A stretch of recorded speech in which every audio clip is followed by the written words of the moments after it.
Good afternoon, everyone. Andy Jacob here with the DotCom Magazine Entrepreneur Spotlight Series.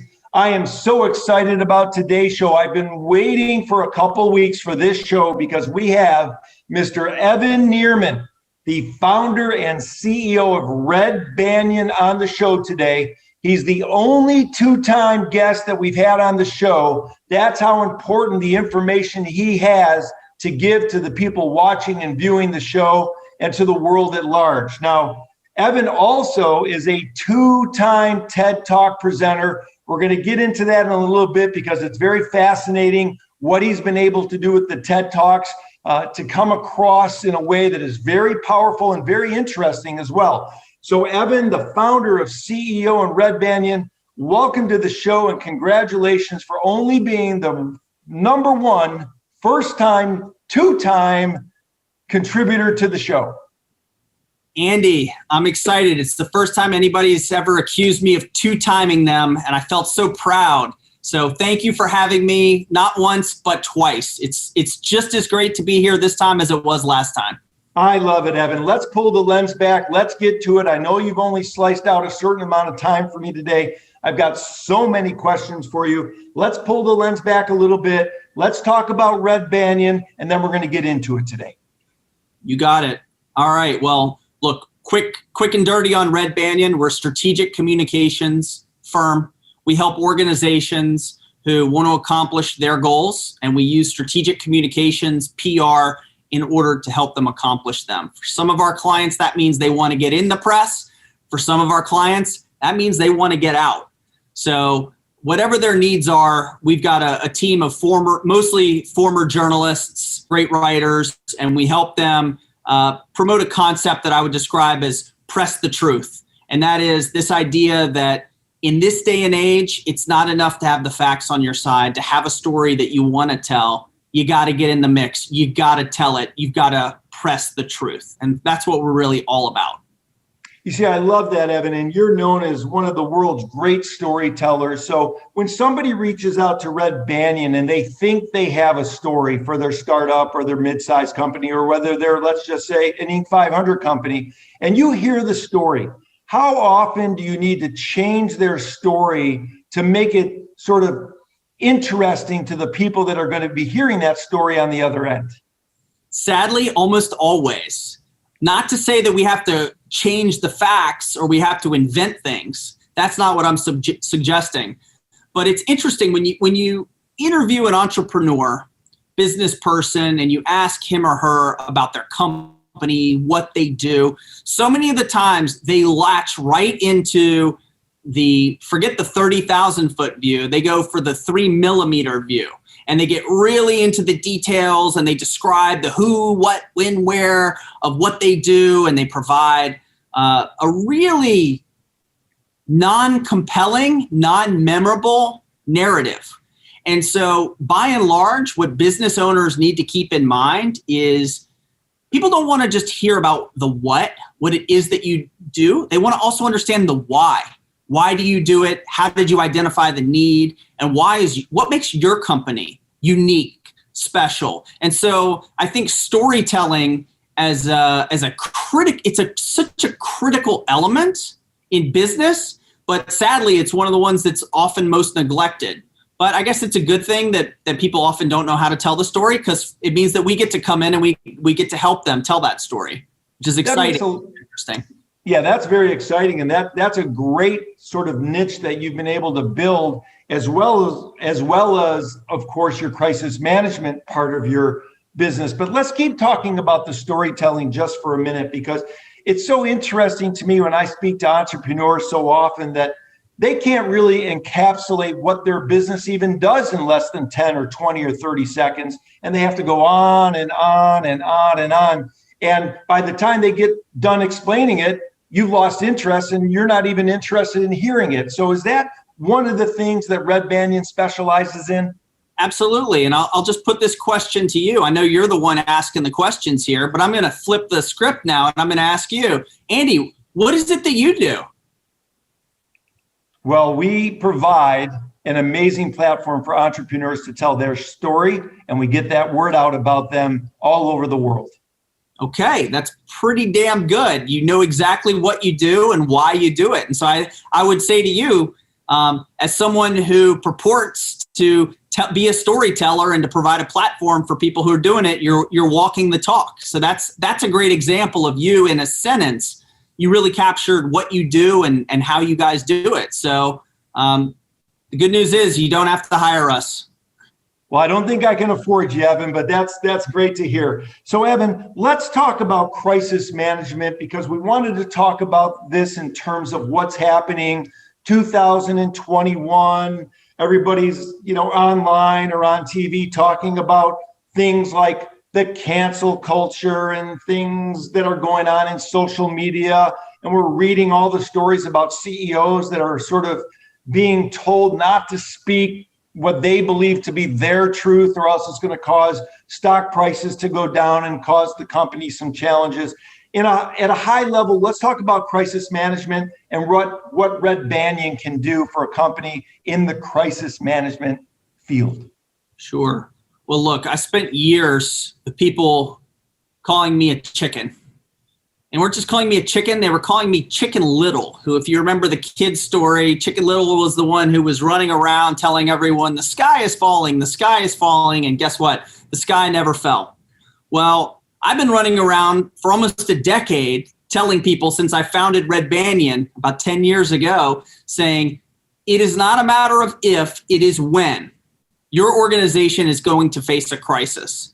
So you have really two options. You can either wait and you can react in the moment and spend a lot of money hiring a crisis management firm and scrambling, or you can get ahead of it and you can prepare ahead of time.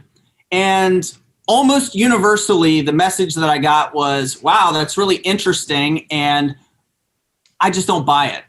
And I'm not going to pay for crisis management consulting or assistance. I'm not going to pay to put together a crisis plan because I just don't know if it'll ever happen. And so we'll just roll the dice and see. Well, I think 2020 will go down in the history books as the year of the crisis. And it's the year where I finally had to stop telling people that crises were inevitable, and I spent more of my time telling people how they could pivot and move past crises. And I think, unfortunately, those of us who were hoping that we would close the book on 2020 and we'd turn over a new leaf and we'd be in smoother waters and smooth sailing, unfortunately, 2021 has been a hell of a ride thus far as well, which really underscores the message that I have to anyone who's out there, which is, one, regardless of whether you're in a crisis or you're just trying to be competitive in the marketplace, you got to be prepared to tell your story and to tell it well, to tell it at the right time in the right way to the people who matter most. And simultaneously, you need to prepare, because even if things are going well now, there's always a crisis ahead. And the investment that you make today in identifying where your potential weak spots are, crisis PR is one of these areas where the old saw of an ounce of prevention is worth a pound of cure. And that's completely true when it comes to crisis PR. And there's this notion that a crisis is something that's just going to blow in out of the blue, unexpected, and there's no way to see it. Well, that's actually completely wrong. In most cases, you could predict with a fairly high probability what types of problems any organization is going to experience. And I think with cancel culture and the many questions that organizations have to wrestle with when they're dealing with issues related to systematic racial inequality and the fight, specifically Black Lives Matter and people of color. You talk about a recent reckoning that's happened with the Me Too movement. The last couple of years have just shown that organizations have to be more attuned to what they say and how they say it than arguably at any time before in our history. And the interconnectedness of the media today and the internet, it just amplifies everything. It speeds up the amount of time that you simply can't afford to sit back. It reduces that amount of time so that you need to get your message out there. But the good news is there are more ways to get your message out than ever before. See, that makes all the sense in the world. So what I'm hearing is, when it comes to crisis management, if you're a leader or a founder or CEO, whether it's a startup or a Series A round funded company or a mid-sized company or even a large Inc. 500 company, if you wait for the crisis to happen, you're too late.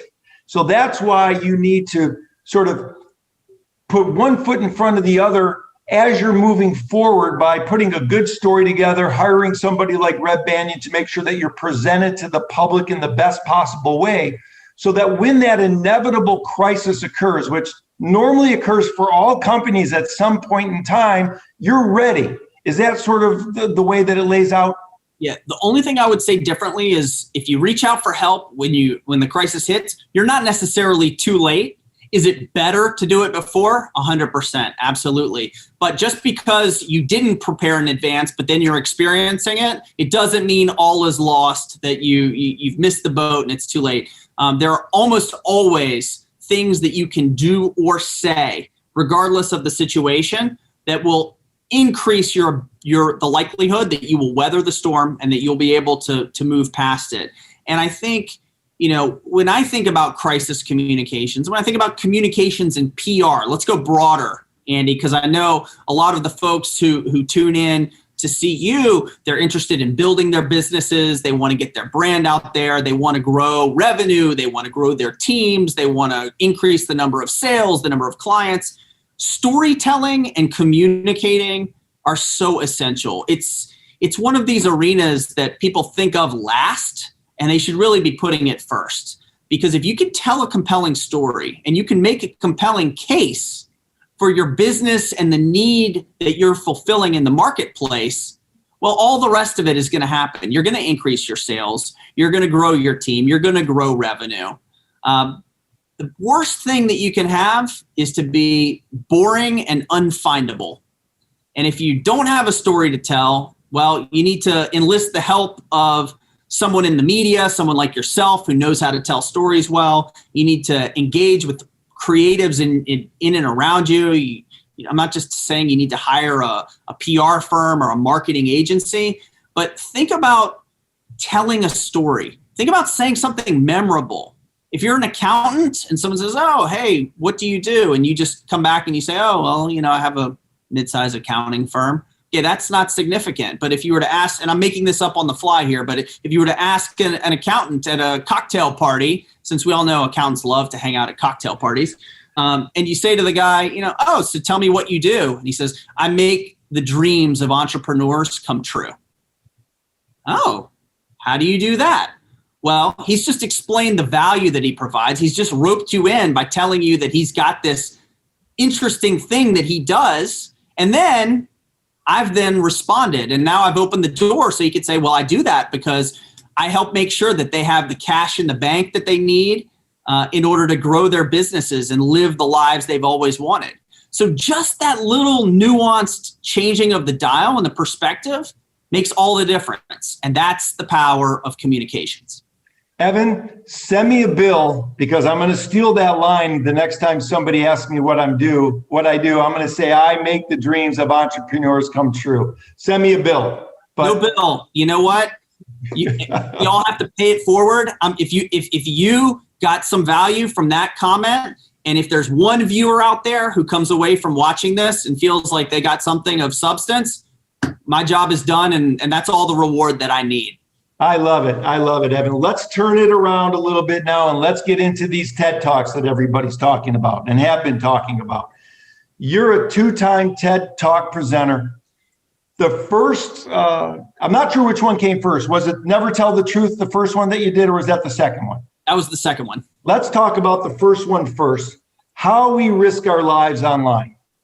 And you gave a TED Talk about this. So obviously people are going to watch the TED Talk if they haven't already seen it, but can you sort of give us a summary of what that TED Talk is about and how you came up with that great title? Because as soon as you read it, How We Risk Our Lives Online, I want to watch it.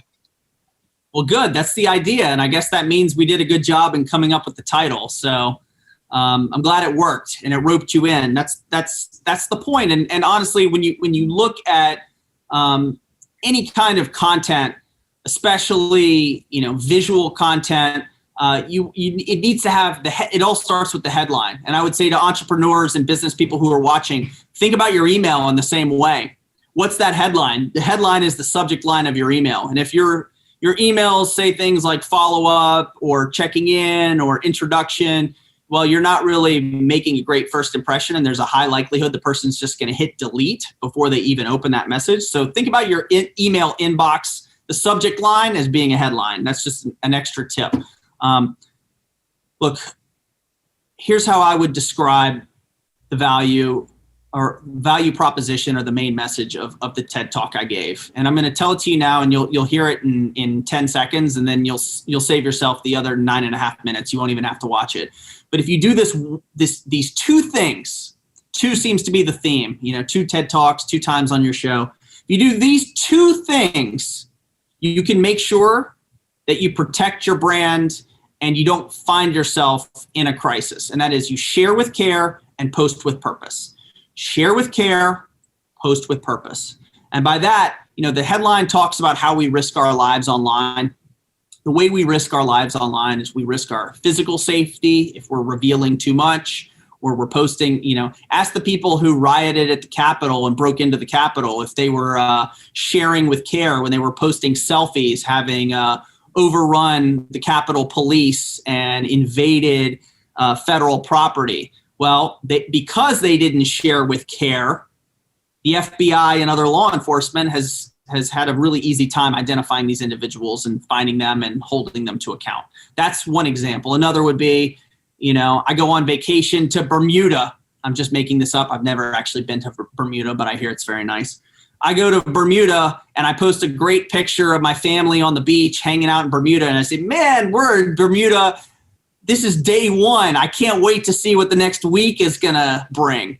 And meanwhile, I'm telegraphing to the world, my home is empty. So please go to my house. Not only do you have tonight to get in there and take what you want, you got 7 more days to just pick the bones dry. So that's what I mean when I say share with care. And the other is post with purpose. And by that, I mean, we have to avoid the tendency to just put things out on the internet without there being a strategic goal or purpose behind it. But if you post with purpose and you have a fundamental thing that you're trying to accomplish in everything that you put out, it changes the calculus completely. And then instead of just putting out things that don't move your company forward or your personal brand forward, or they don't really reflect who you are, you're missing an opportunity, or you're potentially creating a trap to fall into. So again, do these 2 things: share with care, post with purpose. When it comes to social media, if you do those, then you'll never need to call Red Banyan for crisis PR help because of a social media meltdown. Evan, I love that. How often do you see someone that did not post with purpose in their private life, and then that not posting with purpose transfers over into their business life and it causes all kinds of havoc? It's a great question. And it happens all day, every day. And this is the domino effect. We used to be really attuned to the idea that, in your private life, you posted something and it has an impact potentially on your professional life. Well, the same is also true, and this is tough for business owners. That same equation applies to your team members as well, your employees. So now, if you've got employees who are failing to post with purpose or share with care, it can boomerang back and create a really unfortunate situation for your business. So we get calls all the time from business owners, and some of them, yes, they've failed to follow that advice and they've gotten themselves in trouble. In other instances, they're floundering because someone at their company, wasn't even them, an employee, a contractor, said or did something online totally separate, outside of the context of business, but in their private lives, and it ended up creating a problem for the business. So now more than ever, companies really have to invest in educating not just themselves, but their employees to embrace that concept and to be cautious, because the impacts it can be swift, and the internet can be a very rowdy, raucous place. And there are lots of online activists who are just sitting at home dying for an opportunity to take somebody down. And if your employees aren't sharing with care or posting with purpose, they could inadvertently create a tremendous amount of pain for your organization.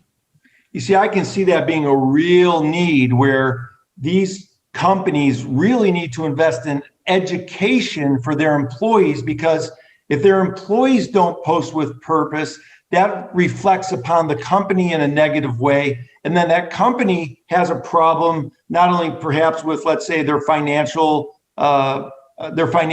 or their reporting to their shareholders, but it can lead to a lot of problems. So that's what I think I'm hearing. Let's talk about the next TED Talk that you gave, because this title is the greatest title ever. Never tell the truth. So let's get into that just for a little bit and tell us at a high level really what that means and what that TED Talk was all about. Yeah, well, that was a really fun one because I learned some important lessons in the first TED Talk. The first was you got to go prepared. What a lot of people don't know is when you're standing on the stage giving a TED Talk or appearing at a TEDx, there's no teleprompter. There are no cue cards. There are no confidence monitors there at the edge of the stage. You're really you commit the talk to memory and you have to deliver. I think one of the lessons that I learned in my first one was I talked too much. And I felt when I watched it that I needed to cut it down. And I said, you know what, the next talk I give, it's going to be 3 or 4 minutes at a minimum shorter. So my second TED Talk is significantly shorter. Attention spans are being reduced. And I was trying to make my talk a little punchier, a little bit more to the point. Never tell the truth. Ironically, people read that headline and they think that it's going to be somebody talking about why you need to lie and misrepresent and spin and all these other words that people use to disparage PR people, spin doctors, hacks, flacks, whatever they want to call communications professionals. The point I make in that is what we talked about at the opening part of this interview, which is this idea that it's not enough to simply tell the truth. In that talk, I used the phrase, it's not enough to tell the truth. You have to sell the truth. I've since modified that a little bit. And this is the thing that all entrepreneurs do is you have an idea, you execute against it, you put it out there, and then once a wonderful entrepreneur friend of mine who I met through EO, Entrepreneurs Organization, used to have this mantra, which was make it bad, make it better. And to me, the first time he said it, I was like, what the heck does that mean? That makes no sense. Make it bad. Why would you make it bad? But the idea behind that is, don't let the perfect be the enemy of the good. Get it out there, put it out in the world. And then over time, as you need to perfect it, tweak it, adjust it, you will. So in the TED Talk, you'll hear me talk about it's not enough to tell the truth. You have to sell the truth. I tweaked it slightly and made it press the truth because I didn't like the idea. No one likes to be sold. And I didn't want people to take away that I'm selling in a negative sense, or that you should sell somebody a bill of goods or sell them. Instead, I made it press the truth, meaning with a double entendre, where you need to push the concept, but then also because we work with reporters and the press, hence press the truth. But it's about being active and it's about being engaged, and it's this idea that the rules of the game have fundamentally changed. We're all interconnected. You're going to interact literally in your life with hundreds of millions or even billions of people online who are going to see your content, read your articles, see your social media posts. You're never going to get the chance to meet those people face to face. But the stories that you tell and how you say what you want to say and the message that you get across, that's incumbent on you to put that out there. No one else is going to do it. So it's about taking responsibility and being willing to engage and being willing to open yourself up and to be transparent and to be authentic and to communicate. If you've got something to say, well, you damn well better say it, because if you don't, people are going to say it and they're not going to say it as well, or they're going to say it with a different spin. So instead, you can't let other people define you. You got to define yourself. See, I love that. And there was a lot of beautiful things that you said right there. And one thing that stands out after me speaking to so many entrepreneurs is a lot of entrepreneurs, they get frozen early and they can't make an action step. They don't want to even take that first action step because they want everything to be absolutely perfect. And something to learn here from Evan is, maybe you go out and it's not absolutely perfect, but if you keep improving it and you keep making it better and you make that commitment and have that passion to do things better and better and better every single time, you ultimately get to your goal. Evan, we have we've interviewed a lot of veterans. We've interviewed a lot of entrepreneurs that are veteran-owned businesses. We have a lot of veterans that watch the show. We interviewed some wonderful, even nonprofits that are helping the veterans throughout the country. And in closing, we spoke about it prior to going on air, but you've got an American flag over your left shoulder. We support the veterans. I know from you telling me a little bit that it was your grandfather that was a World War II veteran. And, a lot can be learned from those guys about grit and going forward and pushing through things and never saying no and fighting for something you believe in. So maybe you could just tell us what it means from your perspective to be an entrepreneur and what it means to be able to fight through problems and challenges, just like your grandfather did during World War II. Maybe you could just share something about that before we have to close down the shop, because I know your schedule is very tight today. Yeah, well, thank you. And, even just pausing for a moment here, I'm getting a little emotional thinking about my grandfather. For me, he's probably the one person who had the biggest influence in my life and making me the person that I am. And, the flag that you see behind me was presented to my grandmother at his funeral. It was the only thing of his that I really wanted. He and I had a very special relationship, and my grandfather taught me so many more lessons than we could spend 10 hours on this call talking about the lessons taught to me by my grandfather. They're just, a life well lived and a guy who really lived by example. And I think, for me, one of the things that he instilled in me was a great sense of patriotism and a sense of appreciation for the opportunities that exist in this country. And I know America's not perfect. And I know we're going through what for most of us is a very tumultuous time, more political divisiveness than we've ever had, rhetoric, actions. There's a lot that's sort of pulling at the fabric of our democracy. But I remain eternally hopeful about the future of America. And I think anyone who's in business in the United States, they've already won the lottery, because you're starting a company or a business in a place where dreams really can come true.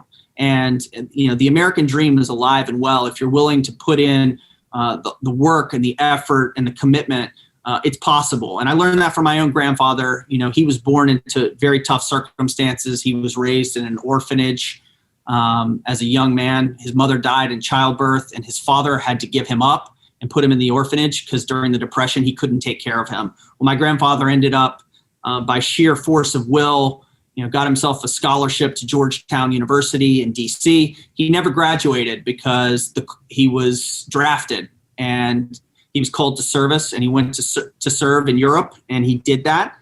And, the other thing that you probably can't make it out over my other shoulder is I've got a photo of two friends of mine from high school sitting on the other bookcase. And these are guys who I knew growing up, and both of them decided to enlist. They both were in the Navy, and they both became Navy SEALs. And in fact, they reached the highest level and became members of SEAL Team 6. And ironically, in a really cruel twist of fate, these two guys who were just unbelievable guys ended up on the same, from the same small town in Northwest Louisiana. They ended up on the same Chinook helicopter that got shot down in Afghanistan. And so they grew up together and they ended up dying together. And so I've got their photos there also as a reminder of sacrifice and commitment. And, to the point that you raised, Andy, even though it feels like a battle day in, day out to keep positivity and to keep moving forward in the face of challenges, what we as business owners and entrepreneurs face, at the end of the day, it's not the same as, the life or death situations that our soldiers face. It's just, there are lots of parallels and lots of metaphors you can use, but at the end of the day, those who are willing to make the ultimate sacrifice for our country, they deserve a degree of appreciation and respect, I think, that we as all Americans should give them. But in closing, I would just say, for me, I draw a lot of inspiration and thinking about the lesson of my grandfather and the lesson of these buddies of mine from high school. And I believe in this country. I believe in the opportunity that it affords. And the American dream is alive and well. And to anyone who happens to be listening or watching this video and you're thinking about starting a business or you're thinking about a career change, life is way too short to spend your time doing something you're not passionate about. So my message would be, believe in yourself, be willing to take that chance, be willing to put yourself out there. And like you said, it doesn't have to be perfect. Just get started. From a 5K to a marathon to an ultra distance race, the hardest part is always the same, and that's taking the first step. I love that. Evan. That is such great advice, such great introspection on your part. You're a patriot. And what you said, when you open a business in America, you've won the lotto. I mean, that is absolutely true. Evan, this has been a real delight. I've had some questions burning in the back of my head for a number of weeks now, and I know you've got to run to some other meetings that you have. So I wanted to thank you so much for coming on the show today. Yeah, it was so good to see you again, and happy to talk with you, and reach out anytime. You know where to find me.